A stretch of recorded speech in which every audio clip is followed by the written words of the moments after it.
I don't know about you, but I often find that streaks of luck come with a certain measure of luck and bad luck intertwined.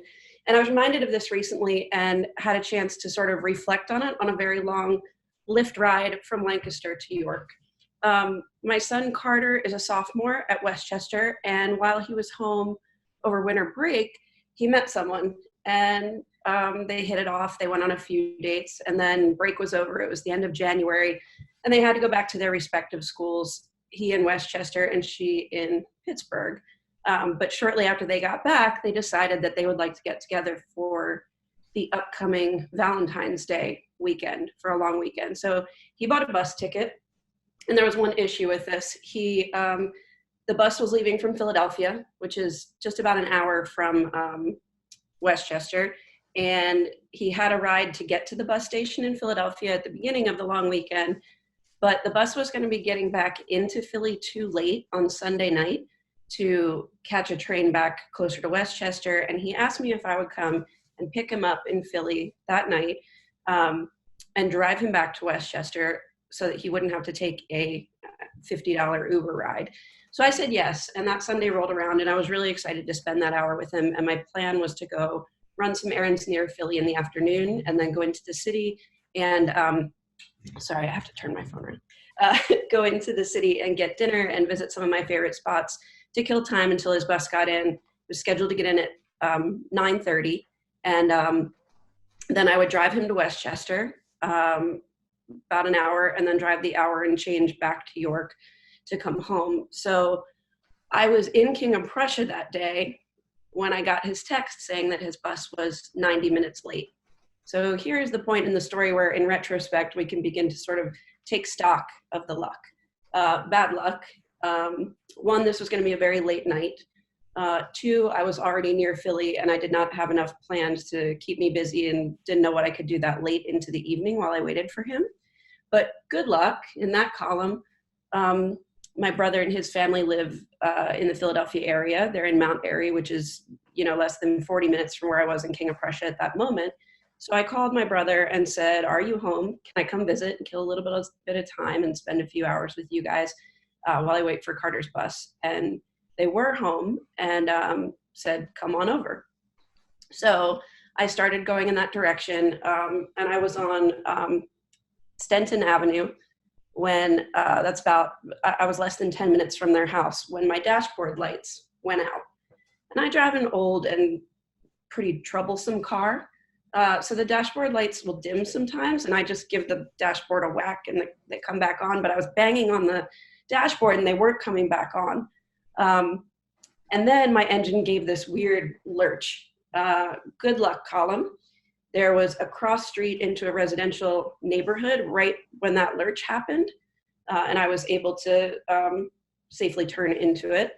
Bad luck column. The second I turned onto that street, the car died. It just completely stopped. It wouldn't turn over. It wouldn't even click. Good luck column. The towing radius for AAA is 100 miles, and I had broken down 91 miles from my friend's garage. So that was good. So my brother came and waited for the tow truck with me, and we made plans for him to drive me to pick Carter up, drive to Westchester, bring me back to Philly. So we got to my brother's house in time for me to tuck my oldest niece into bed and then spend some time hanging out with my brother and sister-in-law and catching up a little bit. And then Carter texted to say his ETA at the bus station in Philly was about 30 minutes. So we headed into the city. So good luck column. Carter and I got to have a little road trip with my brother, complete with a stop at Wawa for late night snacks. And then once we dropped him off and we're coming back to Philly, I had that time alone with my brother. And I don't remember the last time that we got to spend time together, just the two of us. So that was nice. We got back to the house and his wife had set up an air mattress for me in the living room. Bad luck column. I hadn't planned to be away overnight, so I was in the clothes and makeup I had left the house in at 9:30 that morning. But it was now, I think, after 1 a.m., and I had to work the next day. Good luck column, they live practically next door to a regional rail station, so I crashed for the night, slipped out the door at 7 a.m., got on a train, headed for 30th Street Station to try to make it back to Lancaster and closer to home. Bad luck, it was President's Day, so the Amtrak schedules were all jacked up.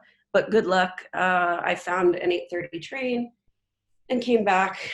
Um, Bad luck, it was mid-morning on Monday by the time I got back, and I couldn't find a ride home on that short notice from Lancaster to York.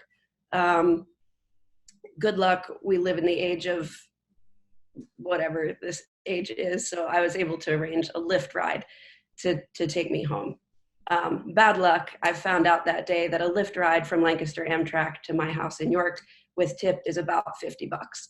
So it was about a 30-minute ride. It gave me some time to reflect on all of the things that had happened in the last 24 hours and how many of those things actually fell into the good luck column, including the fact that the car had broken down on my way to my brother's house.